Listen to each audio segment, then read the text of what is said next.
Հարցը Նիկոլ Փաշինյանին է ուղղված։ ԵԽԽ-ում ունեցած ձեր ելույթում դուք նշել եք ինչ-որ առումով 44 հրապատերազմը հիբրիդային պատերազմի մաս է, որի թիրախում Հայաստանի պետականությունն էր, Հայաստանի անկախությունը։ Անկախության հռչակագրի 35-ամյակի կապակցությամբ դուք ուղերձում ձեր համահունչ մի միտք եք արտահայտել։ Ի վերջո, ինչու մինչև 20 թվականի սեպտեմբերը Հայաստանի Հանրապետությունը մեր կառավարությունը այսինքն չգնացինք զիջումների, ինչը 44 հրապատերազմից խուսափելու միակ տեսական հնարավորությունն էր։ Դրա առանցքային պատճառն այն է, որ այդ զիջումների արդյունքում ունեցած բոլոր սպառնալիքները եւ կախվածությունները մեծանալու են անհամաչափորեն հանգեցնելով Հայաստանի անկախության եւ պետականության կորստի։ Սան էլ ավելացնենք ձեր այն պարբերական պնդումն է, որ ոչ թե Արցախն է կորցրել, այլ Հայաստանն է գտել։ Հիմա եթե վերցանենք ձեր օգոստոսի ուղերձը, մասնավորապես կստացի, որ գիտակցաբար չկանխված եւ պարտված պատերազմը նպաստել է Հայաստանի անկախության ամրապնդմանը եւ պետականության հզորացմանը, որովհետեւ եթե լիներ զիջում, չլիներ պատերազմ կամ պատերազմը հաղթեինք, դա կարող էր հանգեցնել Հայաստանի անկախության եւ պետականության կորստին։ Հիմա հարցս, եթե պարտությունը հաղթանակ է, որովհետև պարտության արդյունքում մենք չկորցրեցինք մեր անկախությունը, ապա ինչու են դատվում այն զինվորականները, որոնք ըստ այս իշխանությունների մեղավոր են պարտության մեջ։ Եվ օրինակ ինչու է ստեղծվել քննիչ հանձնաժողով, որի ոդիսականը ես չգիտեմ երբ է ավարտվելու։ Նիկոլ Փաշինյանը, Հայաստանի Հանրապետության վարչապետ, կպատասխանի ձեր հարցին։ Ներկայացուցիչները, ձեր գործընկերները զանգում էին սահմանին կանգնած զինվորականներին, ասում են այդտեղին չեք անում, եկեք Երևանը գործը անելու։ Իսկ որ այդ ամեն ինչը թվարկեցիք, այդ թվարկածը ամբողջական չի լինի, եթե էլ են բաներ ասել։ Նախ պատերազմ զիջելու մասին, ես էլի այնքան այս ամբիոնից 2018 թվականի ապրիլի 17-ի Սերժ Սարգսյանի հայտարարությունները այնքան մեջ բերել եմ, ինձ թվում է դա բոլորը անգիր գիտեն։ Մի հատ էլ ասում են, որ ես եկա եւ պատերազմ հրահրեցի, պատերազմ սկսեցի, պատերազմ հայտարարեցի, փաստորեն 2018 թվի դրությամբ խաղաղություն է եղել։ Հայաստանում խաղաղություն է եղել 18 թվին, բայց թե խաղաղություն է եղել, ինչի են զինվորները զոհվում։ Ամեն տարի զոհվում, վիրավորվում։ Բայց թե խաղաղություն է եղել, ինչի են դիվերսիաներ տեղի ունենում։ Ամեն տարի։ Հաջորդը մի հատ կարևոր կոմպոնենտ ավելացնեմ։ Ասում եմ, այո, այս հիբրիդային պայքար եւ պատերազմ բանը տերմինը նոր է մտել, մեզ թվում է թե դա համակարգիչների բանի հետ է կապված։ Ես հարց եմ տալիս, ասում եմ ժողովուրդ ջան, այն մեր հայրենասիրություն կոչվող հասկացությունը մեր գիտակցության մեջ ձևավորվել է այն գրքերի, ստեղծագործությունների, ֆիլմերի, նկարների վրա, որոնք ստեղծվել են խորհրդային գլավլիտի պայմաններում։ Մենք պետք է մեզ հարց տանք, այս ո՞նց է սենց ստացվում։ Ինչի է սենց ստացվում։ Եվ ես ասում եմ, այո, այդ ամեն ինչը եղել է հիբրիդային պատերազմ, որ Հայաստանը որպես պետություն երբեք գոյություն չունենա։ Եթե ավելի մանրամասն բացատրություններ են պետք այդ հարցի, ես խնդիր չեմ տեսնում, լսումներ կազմակերպեք հրապարակային, գամ մանրամասն ներկայացնեմ, ամեն բառ, ամեն տառը ինչից հետո է։ Ես զարմանում եմ մեր վրա, որ մենք հարց չենք տվել մեզ։ Այդ ոնց էր, որ Ստալինը Չարենցին բան էր անում, 37 թվին Չարենցին ու Բակունցին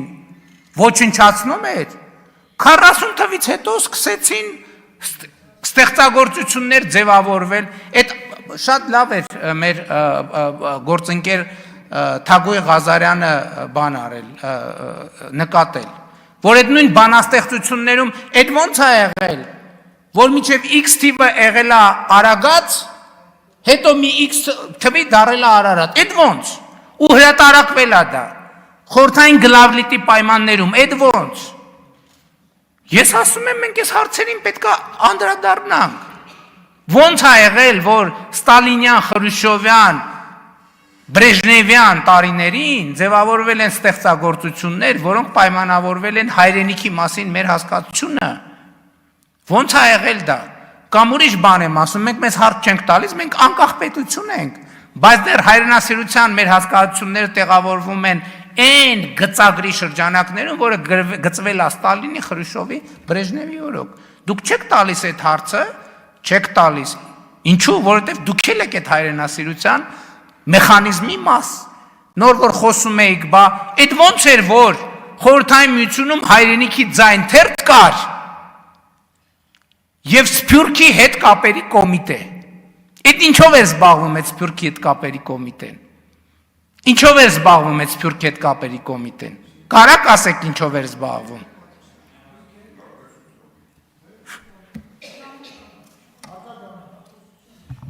Պարոն Փաշինյան, ես անկեղծորեն փորձում էի հասկանալ իմ հարցի եւ ձեր պատասխանի միջև կապը։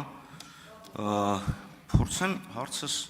մի քիչ ձեր հարցին արձագանքեմ եւ կրկնեմ։ Հիմա Ջորդանո Բրունոին էլ մի թևին դատեցին, հիմա ասում են հայտնի գիտնական է։ Այնպես որ ժամանակի մեջ ընկալումները փոխվում են։ 18 թվի ընտրություններն էլ ձեր ժամանակ են կազմակերպվել դեկտեմբերի 9-ին։ Սերժ Սարգսյանի ժամանակվա փակուղին էլ պետքա որ ձեր հետ կապ չունենար, որովհետև դուք բանակցությունները սկսել եք ձեր սեփական կետից, փակուղուց հանել եք եւ սկսել եք։ Ամեն դեպքում հարցս լավ փորձում եմ վերցանել 20 թվականի սեպտեմբերը մինչև չգնացենք զիջումների, որտեղ եթե գնայինք զիջումների կխուսափեինք պատերազմից, պատերազմը մենք պարտվել ենք, վկան նոյեմբերի 10-ի առօրյա շուտված ձեր հայտարարությունը, որ ծանր որոշում եմ կայացրել եւ այլն։ Հիմա ասում եք, բայց պատերազմի արդյունքում, պարտության արդյունքում մենք ձեռք ենք բերել անկախություն։ Հետևաբար պարտությունը դառնում է հաղթանակ օրվելյան ոճով։ Հիմա եթե պարտությունը օրվելյան ոճով դարձել է հաղթանակ, այդ մարդիկ ինչ են դատվում եւ ինչի է ստեղծվել քննիչ հանձնաժողով, որի նախագահան քիչ առաջ բողոքեց, որ էքսպրեսիա չկա եւ լքեց դահլիճը։ Դե հիմա ինքն ասեց, էքսպրեսիա չկա եւ զիջել։ Հիմա ինչ է մեկ ասեք, որ ինչի է այդ հանձնաժողովը ստեղծվել։ Ձեր ֆրակցիան ինչի է քվեարկել դրա օգտին, որպիսի հասկանար հաղթանակի պատճառը, որն էր հետագա պատերազմներում այդ լավագույն փորձը կիրառել, թե չէ։ Իսկ փորձեմ հասկանամ այդ քայլերը, որոնք կատարվել են, ոնց են տեղավորվում ձեր ասացի հետ։ Հենց հիմա ասեմ, բերեմ կոնկրետ օրինակ, որ այլաբանությունների ընկալման հարցում չդժվարանաք։ Օրինակ, երբ որ 2022 թվականին հասկացանք, որ ՀԱՊԿ-ը իր պարտավորությունների մեր նկատմամբ չի կատարել եւ չի կատարում եւ չի կատարելու, այդ պահին մենք անկախացանք, որովհետեւ հասկացանք, որ հույսներս մեր վրա պետք է դնենք։ Եվ հասկացանք, որ անվտանգության այն համակարգը, որ դուք իբր կառուցել էիք, որ մենք անվտանգության համակարգ ունենք, դա փուչիկ էր։ Դա ոչ մի բան էր, դա ընդհանրապես գործիք էր մեր պետությունը, մեր պետության կայացումը թույլ չտալու համար։ Մեր պետության կայացումը թույլ չտալու համար։ Եվ ես ասել եմ, որ նորությունը, նոր եմ ասել 2021 կամ 22 թվին եմ ասել։ Ասա ինչքան էլ դառը լինի, մենք պետք է առերեսվենք Ղարաբաղի հարցը մի շարք երկրների կողմից օգտագործվել է որպես թոք Հայաստանի շարժը եւ զարգացումը թույլ չտալու համար։ Դուք էլ եղել եք այդ թոքի թելերը։ Ավելի պարզ ինչա պետք ավելի, ասում եմ լսումներ հրավիրեք, գամ բոլոր հարցերի մանրամասներով պատասխանեմ։ Հա? Մեր ֆրակցիան այս բոլոր հարցերի պատասխանը գիտի։